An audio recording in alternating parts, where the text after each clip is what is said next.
бүгүнкү салтанаттуу иш-чаранын катышчылары барыңыздарды элдик өнөрдүн өзгөчө символу болгон комуз күнү менен, ошондой эле Залкар комузчу Карамолдо Орозов атабыздын 140 жылдыгына арналган салтанаттуу иш-чарага барыңыздарды кош келипсиздер демекчибиз. Урматтуу меймандар, бүгүнкү ушундай иш-чараны ачып берүү үчүн, куттуктоо сөз үчүн мен алгачкы сөздү Алай райондук маданият бөлүмүнүн башчысы Бакаев Эдил Мусаевичти чакырып коеюн. Келиңиз. Кутмандуу күнүңүздөр менен, урматтуу Алай элинин тургундары, урматтуу жетекчилер, эмес эмнедебиз бүгүнкү 9 сентябрь мына бүткүл Кыргыз Республикасында комуз күнү белгиленип жатат. Жана ошондой эле улуу Залкар комузчу Карамолдо Орозовдун 100 жылдык мааракесинин алкагында эки майрамды бириктирип бүгүн Алай жергебизде чоң салтанат, чоң жашан өткөрүп жатабыз. Эмесе Кыргыз элинин руханий маданиятынын ажырагыс бөлүгү катары салттуу музыканы комузсуз элестетүүгө мүмкүн эмес. Комуз Кыргыз элинин салттуу маданиятында өзгөчө орунду ээлейт. Комуздун күйлөрү өзүнүн философиялык ойлорду, жашоо турмушту жана маданиятын өзгөчөлүгүн камтып, муундан муңга өтүп биздин күндөргө чейин жетти. Комуз элдеги эң көрүнүктүү жана сүйкүмдүү музыкалык аспаптардын бири болуп келген. Илгерки заманда комуз үнү ар бир кыргыздын боз үйүндө жаңырып турчу. Ал эми 20-кылымда ал чоң концерттик сахнага чыккан. Кыргыз комуз бул жөн эле музыкалык аспап эмес, бул адамдын ички дүйнөсүнүн тарыхый абалын айтып турган музыкалык баяндамачы. Комуз демекчи ушул залкарларыбыздын бири быйыл ушул Карамолдо Орозов 140 жылдыгы белгиленип жатат. Карамолдо Орозов 1983 жылы Ысык көлдүн күнгөйүндөгү Корумду деген кыштакта туулган. Интернетте булактары боюнча Карамолдо Орозовдун туулган күнү 17 ноябрь. Карамолдонун өзүнүн аты Токтомамбет болгон. Атасы ошол кездеги өтө түшүнүктүү прогрессчил адам болгондуктан Токтомамбетти айылдык медресеге киргизип окутат. Анда бала 5 жылдай билим алып, арабча жазганды үйрөнөт. Кат тааныгандыктан арабча окуп жаза билгендиктен ага айылдаштары Карамолдо деп жасалма ат коюп коюшкан. Өмүрүнүн акырына чейин ушул ат менен таанымал болгон. Комузду четкенде атасы Ороздон үйрөнгөн. Карамолдонун кесипкей комузчу болуп өнүгүшүнө ошол кезде Ысык көлдө нарында аты чыгып жүргөн Чыңгышбай, Бурулча, Абак, Бөкөтөн, Майлыбай деген музыканттар менен жолугушуп, алардын комузчулук өнөрүнөн таалим алышы өбөлгө болгон. Карамолдо Орозов жаш кезинде эле чебер комузчу болуп таанылган. 1928 жылы Кыргыз эл музыкасын нотага түшүрүү үчүн Касым Тыныстанов баш болгон эл агартуу комиссариатынын кызматкерлери тарабынан Затаевич шакыртылып келгенде Карамолдо Орозов Ысык көлдөн атайын алынып келинген. Затаевич Карамолдонун аткарышында 29 комуз күйсүн жазган. Карамолдо 1931 жылдан тартып Кыргыз мамлекеттик музыкалык драма театрында комузчулук өнөрүн улантып, аткаруучу катарында күй чыгаруучу, автор катарында эмгектенди. Кыргыз ССРнин Жогорку Советинин депутаты, эмгек кызыл туу 2 ардак белгиси, ордени жана медалдар менен сыйланган. 1961 жылы 25 февралда Кыргыз ССРнин Министрлер Советинин токтому боюнча Кыргыз мамлекеттик Токтогул Сатылганов атындагы эмгек кызыл туу орденди филармониясынын эл аспаптар оркестрине жана Нарын шаарындагы музыкалык мектепке Карамолдо Орозовдун ысмы берилген. Аны эмесе дагы бир жолу майрамыңыздар майрамга улансын дейбиз дагы. Андан кийинки куттуктоочу сөздү Алай райондук жергиликтүү мамлекеттик администрациясынын башчысы Акимдин орун басары Алтынбек Болбур уулуга сөз кезегин берели. Саламатсыздарбы, урматтуу бүгүнкү иш-чаранын катышуучулары, урматтуу алайлык туугандар. Бүгүнкү мына Карамолдо Орозовдун 140 жылдык мааракеси жана 19 сентябрь комуз күнү менен 9 сентябрь комуз күнү менен бардыгыңыздарды Алай райондук жергиликтүү мамлекеттик администрациясынын башчысы Азамат Асанбековичтин атынан жана жеке өзүмдүн атымдан чын жүрөктөн куттуктап кетүүгө уруксат этиңиздер.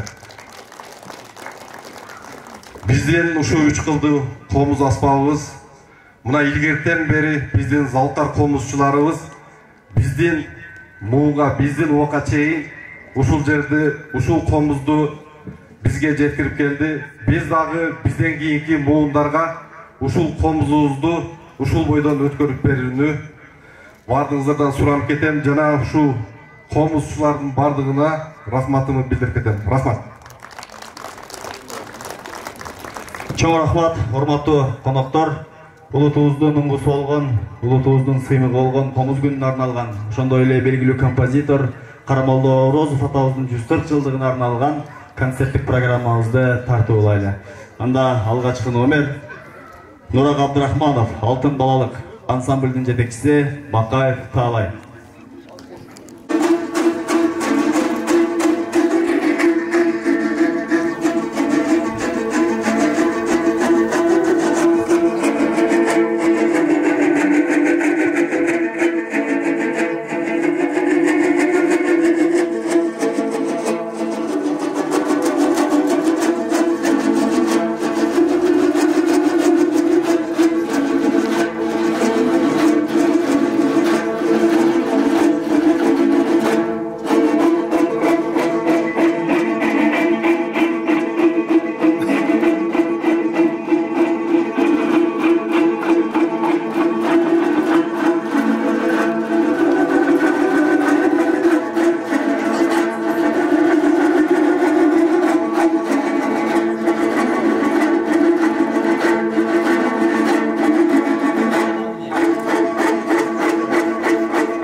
Карамолдо Орозов Ибарат, жетекчиси Арзиева Жипара.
stol boşalttılar. Yok mu? Çık ulan abi. Karamoldu Orozov. Jash Kerbes. Yetekçisi Qonishbek kızı Alima.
Жеңишбек Шамшиев, Толгуну, аткаруучу Нурпери Зиядинова, мугалиме Рахат Абдыраева.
Kilendиев, Ата Толго, Гүлзат Полотова жетектейді.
Арзыбек Бедияров, Бозойдун өрі, атқарушы Нурел Абылқасымов, мұғалими, Полотова Гүлзат.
Karamoldo Orozov, Kengeş, Аткаруучу Абдиманап кызы Айзирек.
Карамолдо Орозов, Камбаркан, аткаруучу Бейбарс Маданбек уулу.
Атай Оғонбаев, Марш Ботой, жетекчиси Нургазы Токчулуков, 70 комузчунун аткаруусунда.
Beldiке аткаруучу Кожогелдиев Шайлообек.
Atasına balası haytı bütküz söz menen jölök bolup turbайды.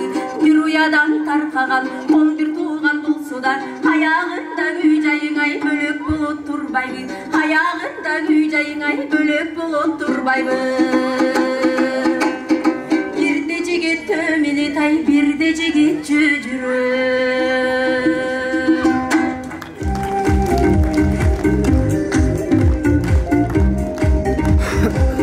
Токтогул Сатылганов, Алымкан, аткаруучу Билибаева Рита.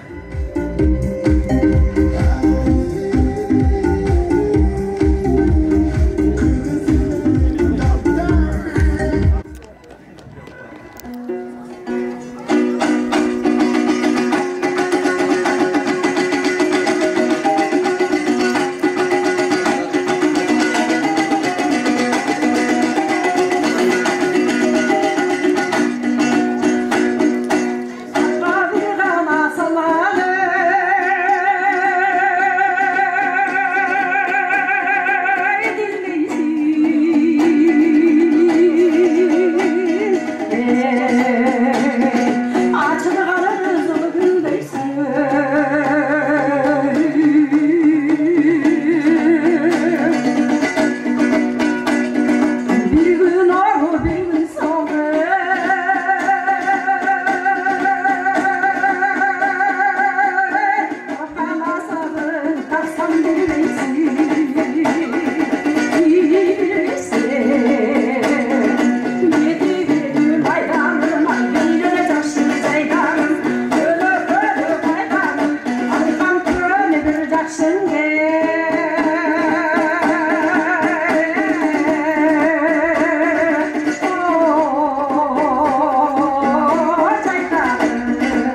Abdurashid Beydiboyev tushumdi.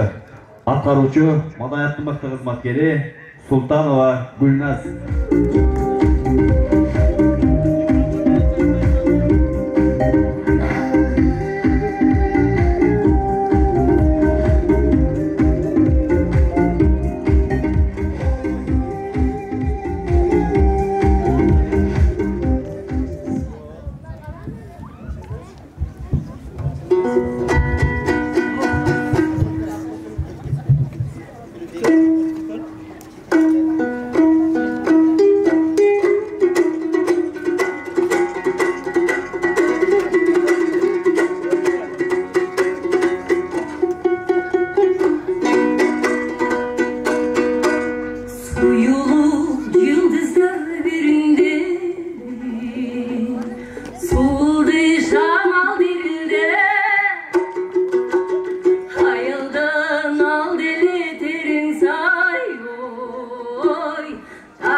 Koyçu gandem aldından çıktı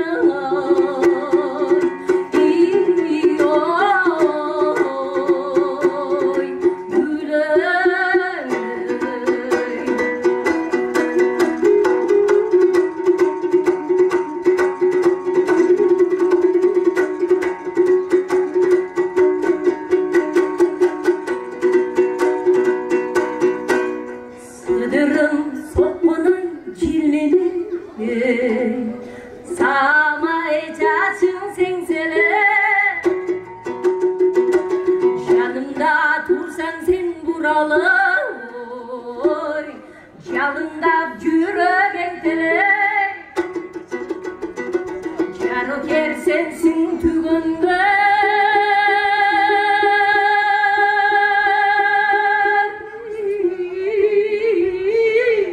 Koyçu gandem Jaş baladay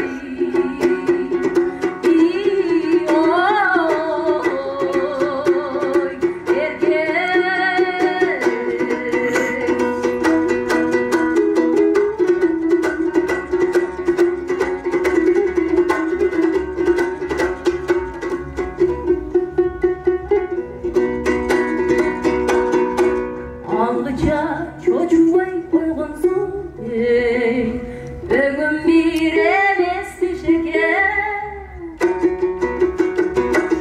Habile görgün ay bul düşüm oy Kala bir suygan ay can eken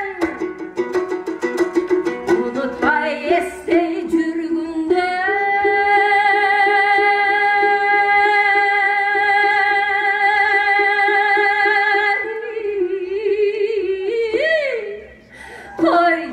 Koyçu gandem ağlam bir gana sürgün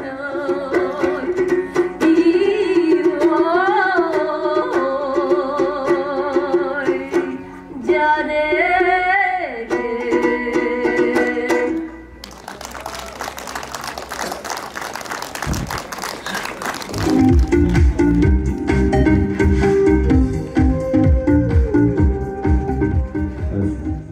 Rahmat, hormаттуу коноктор, биз маданий мураскер катары мына ушундай аргендей кооз үндү, комузду, добушту баарын кийинки муунга өткөрүп бере бергенге аракет кылабыз. Урматтуу меймандар, комуз күнүнө арналган залкар композитор Карамолду Орозов атабыздын 140 жылдыгына арналган майрамдык иш-чара соңуна чыкты. Баарыңыздарга чоң рахмат. Кайрадан ушундай жакшылык күндөрдө жолугушканча аман болуңуздар.